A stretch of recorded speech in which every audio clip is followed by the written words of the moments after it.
I'm Nas from IMGMR.com, and I'm with Richard Lico from Bungie. We're here to talk to you guys about Bungie's Destiny and the characters and the world of Destiny in general. If you guys don't know, MIGS is basically a conference that developers come and talk about their games and try to expand the horizon of gaming, the new ideas of gaming. It's very technical in a standpoint, so don't expect something like E3 of some sort. This is where IMGMR comes along. We basically sit down with developers and we try to talk to you guys, the fans, and show you guys what happens behind the scenes in gaming.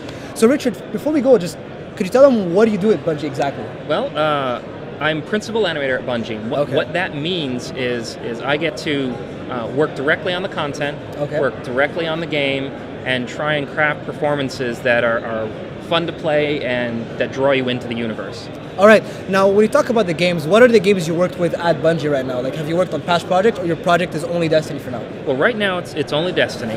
We've got that IP, which it's brand new, so we've got a lot of work to do to establish it over the next few years. But previously, I had worked on Halo Reach. And at my other companies, I've worked on everything from X-Men to Condemned to Jedi Knight. Okay. Now, people, maybe they don't know about it, but today you actually had a talk. Like, you spoke, you had a conference today. What was the general idea about your talk today?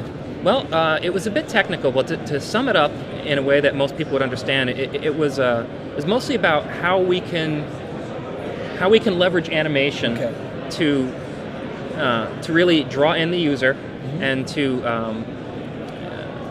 continue to improve our craft.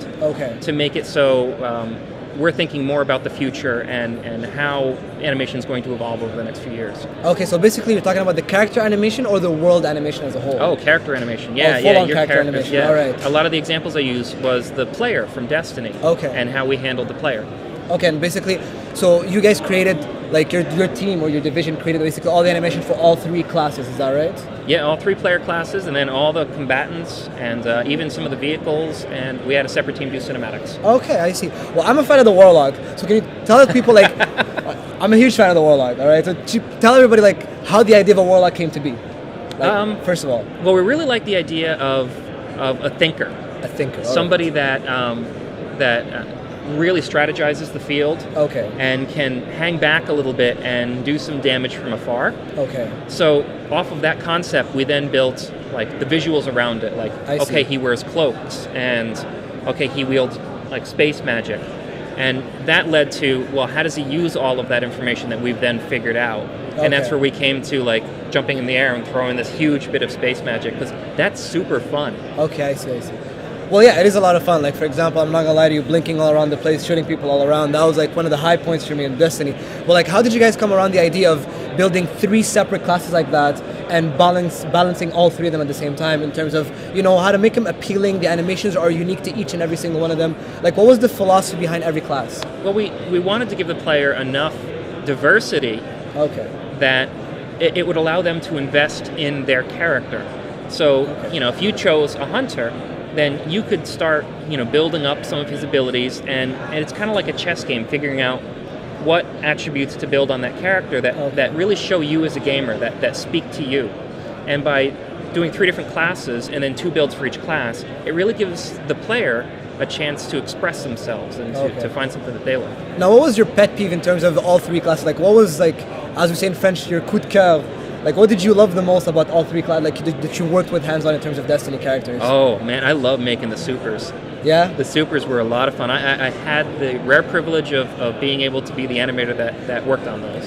That brought those to life, and it is so much fun to come up with an idea of, how one will, cast a super and what he'll do and what it will be, and work with the designers on all of that. Okay, I see. Now, for everyone out there at home, like, I don't think they realize how much work was put into Destiny, right? Like, it's a AAA title. It made a lot of money. It cost a lot of money to make. Now, for you as a developer, as an animation director, like, when you come to your office, like, how's a regular day for you to come up with all these ideas? Like, could you give a simulation to what would be a normal day for you to come into the office and show people exactly, today I came up with the idea of making the Warlock, for example. Like, how did that come to be? Well, all right. So early on in the project, going into work meant planning and coming up with ideas for these characters, and coming up like, here are the three staples we want, and then figuring out what they look like.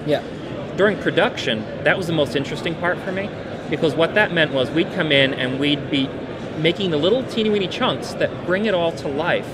So one day I might go into work and talk to Danny Bula, the designer that I was working with on the Super, and he'd say, man, it would be great if we had like a Magneto thing where he'd cast this ball of lightning or something, and then I'd go back to my desk and I'd animate that.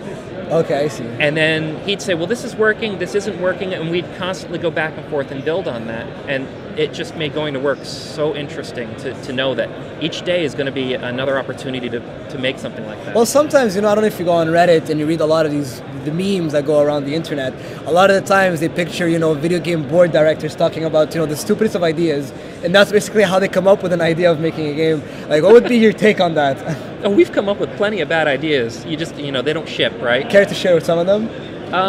Well, we came up with some ideas for, let's see, there was one ability we were trying to do where it was a variation on the arc blade, and we weren't too sure it was going to be a knife or a sword or anything. Okay. And he did something like this to cast it, and we're like, oh my god, it's so underwhelming. Like, you didn't see anything like that. And we had so many iterations like that. I know the Fist of Havoc was originally something where you'd hit the ground and it caused an explosion. Pretty much. And that wasn't working either because you didn't feel mobile enough. The impact of it. Yeah, and then we eventually introduced that again as a perk. So we had plenty of ideas that just spun, didn't go anywhere. And it's normal. Like, game development is for so sure. normal. Yeah, I'm pretty sure you guys had out of 1,000 ideas, only 50 made it through. Exactly.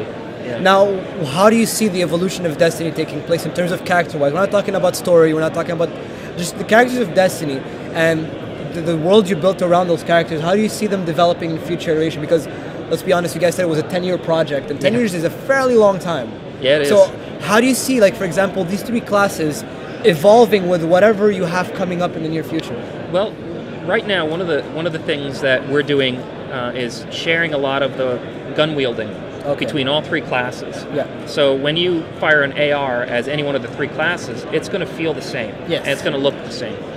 So I think some of the opportunity in the future is to find areas to further diversify the different classes and create maybe new builds or something, some way to give the player even more room to express themselves. I see. And I think that there's some technical limitations preventing it right now, but I'm pretty sure we'll solve them soon. Well, technical limitations, to be honest, you guys did a cross-gen, the whole package going on there. Yeah, so 4 systems. now that the future would be on the next gen, well, current gen right now, so pretty sure you guys have more opportunities. But talking about restrictions and limitations you guys had, could you share some of those to people so they understand exactly what was the difference between the old and the new? What stopped you? Well, mostly, and this is pretty easy to understand. Like, when you have a small hard drive, there's only so many things you can only so many games you could load on there, right? Well, that's much like game development. We have a small budget for animation memory. Okay. And there's only so many animations we could fit into that budget. So what we have to do is share a lot to make sure everything can load properly into the game. Okay. And that's mostly a restriction introduced by the 360 and the PS3 being last gen. It's just older hardware, right? Makes sense. So we have to make sure that everything works on all 4 systems, with those being the ones that kind of drive the limitations. Okay. Well, I guess that's pretty much it. I think we've wrapped up around the edges in terms of characters and everything the world of Destiny revolves for people. So I'm pretty sure you guys understood exactly what goes on behind the scenes. It's not an easy making a video game, especially a AAA title like Destiny, guys. Well, then again, Richard Lico again, guys. I'm Nas from IMGMR.com. Everything you heard right now is going to be on the internet as articles. You're going to be able to read about it. A lot of commentating coming up later on. So make sure to tune into IMGMR.com or to MIGS or to Twitch tomorrow for also the next day of MIGS. Have a good day, guys. Thank you very much. Thank you. Thanks, man. Thanks, man. Yeah. Thanks for everything. Appreciate it. Well, it's a different take.